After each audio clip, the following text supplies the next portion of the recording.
I hope that Govin's still here. We had brought up last week, really, really briefly, just managing social media. And I wanted to spend more time on it. So I wanted to ask you three, when you're managing your social media, and we're talking about your DJ page, not necessarily your personal page, do you keep it real or do you keep it positive? And I think when I was kind of coming up with this question, I think of, and I don't think he has any issue with me saying, I think of guys like Govin, right? Govin's Twitter, you're getting Govin 100% all the time, right? And I think with James, maybe like you or me, I think we have a more filtered approach to our business pages. I don't want to speak for you. I'll let you talk about that.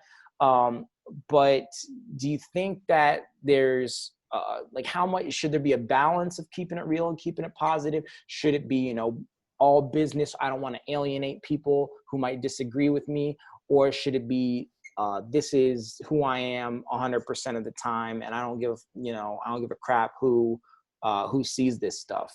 And JB, Tom, do you guys want to tackle this first? Yeah, I think go for it. But I think we all come from so many different directions, right? I mean, you know, whether DJing could be your main source of income, could be your hobby, and I think that influences, right? Or some people don't give a F, right? I think they're all okay, right? As long as it's consistent with who you are and what you're trying to do. You know, when I go to my DJ moniker and my images out there, they are purely for that, right? And so I'm focused on the music and the DJing, but that doesn't mean that someone who lets some of the current events into that doesn't mean that's wrong. It just means that's who they are and that works for them. But personally, I make a hard separation between my DJ life and my personal life. Extremely different, right? If you know anything about me and my background, people at work will have no idea I was DJing. The people with DJing will have no idea what I do for work. Not that that's a secret, but it's just separate. So, Tom? Yeah, I think I agree with you. It's far be it for me to tell anybody what they should be doing on or anything like that. You do you. I'm going to tell you to be all about the business or kind of be socially active or whatever. Obviously, I've got I've got separate social accounts as well. I've got a DJ page and a personal page. I essentially keep my DJ page just all about the music and whatnot.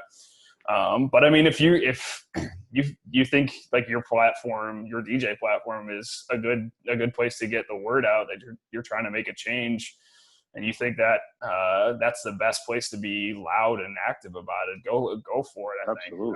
Absolutely. I mean, in the times that we're in right now, I think everybody's got to kind of take the opportunity to kind of come out and be a little bit vocal about stuff. And if you've got more of a following on your DJ page, then use that to get whatever you're trying to get done. I think that's more power to you for sure.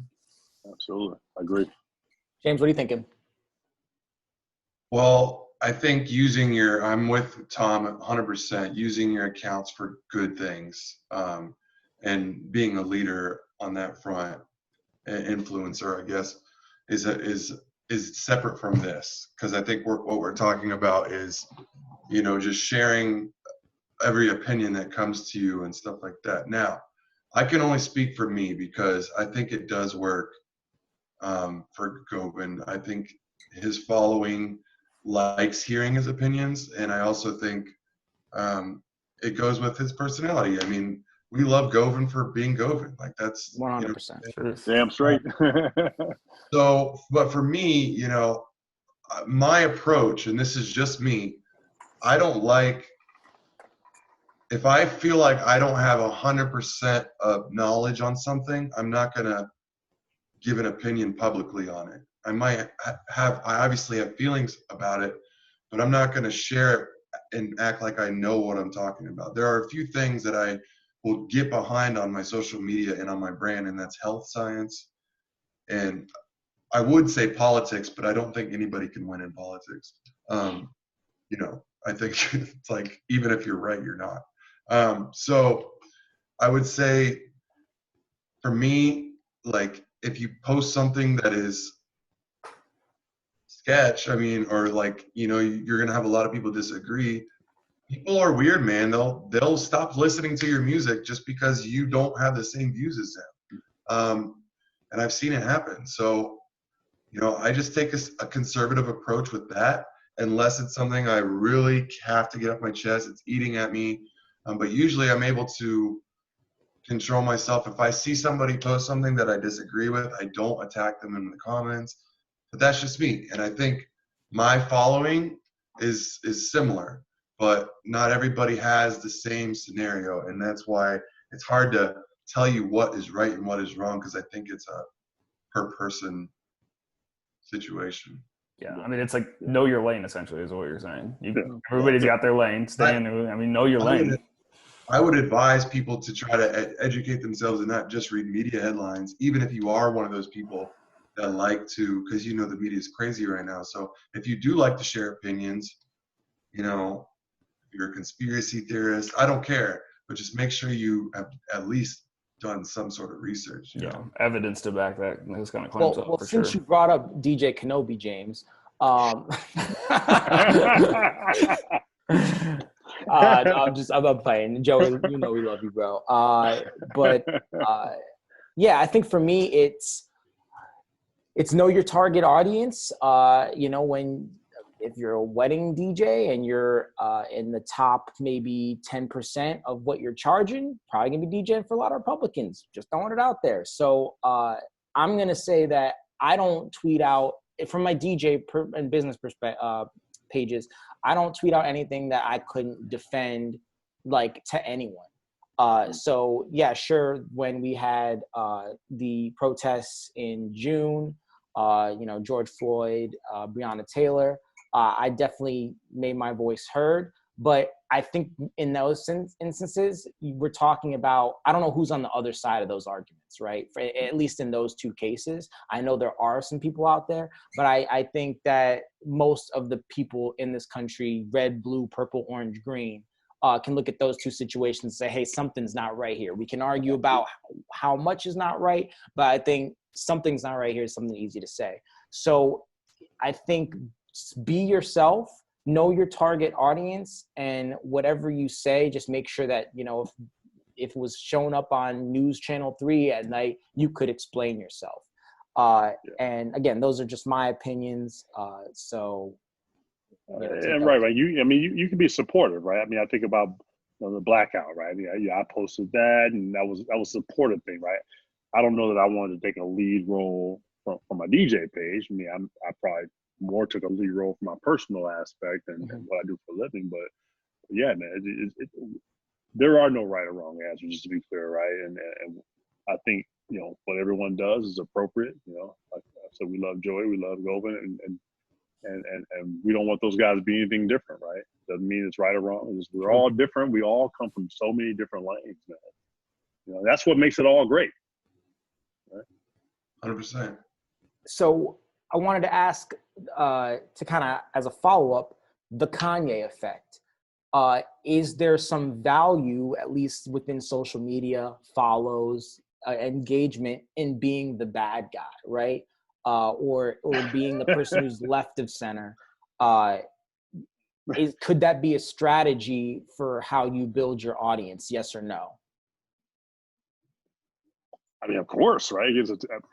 It gets attention, right? And some people believe that any attention is great attention, right? Positive or negative. And no huge opinion here, but Kanye has not been a shy guy over his whole career, and all the way back to his Taylor Swift snatching the mic.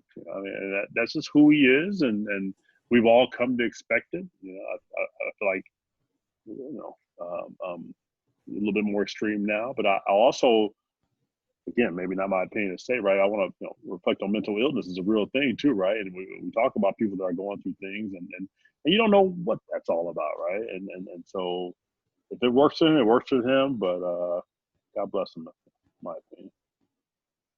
Yeah, I mean, I agree with you. It's a strategy. It is. Some people use it to its best ability. I would never do that, obviously.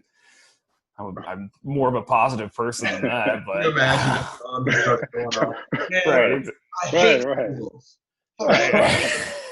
Right. So I mean, it works for some people, but I mean, not a huge fan of it. I'd like to keep things positive as much as possible. But again, far be it from me to tell you what to do. If you want to go out and make a splash with a certain comment and try and get as many likes and follows as possible, just remember, man, positive is relative. Kanye. True, that is fair. That's fair. That's a good point. Kanye definitely believes what he's saying is positive. James, any final thoughts before moving to show and tell? Yeah, like Kanye has already made it though. So he any publicity is bad publicity only works if you're already good. Right. Fair point. You don't have to worry about ending your career, right? Like, so we can't take that approach. Like, no, you know, it's not us anyway, but if we decided like, oh, let's give it a shot, like it's just not right. Yeah, that's fair. Yeah. Much different result. Yeah. When I do that, call me. Yeah. Right. Hit me on the shoulder. I'm going to be like Dave Chappelle. I'm going to show up on the plane and be like, I got you, Jay. Let's do this, guys. Let's start to wrap up here. Where can people find you on the internet? And are you guys playing any shows coming up? Yeah, man. For me, www.lordjayb.com. That's where it all is. Socials at lordjb.com. And working on this next live stream. You'll see it popping up here in the next few days for the 22nd weekend. So getting back to live streaming. I'm looking forward to live streaming with my homeboys on this podcast soon. That needs to happen for sure. Yeah. I followed you on Twitch. Did you follow me back, JB? I will. Let me back. Go ahead, Tom. Yeah, you can find me like all socials. I think is DJ_Atomic, ATOMC, no I on that.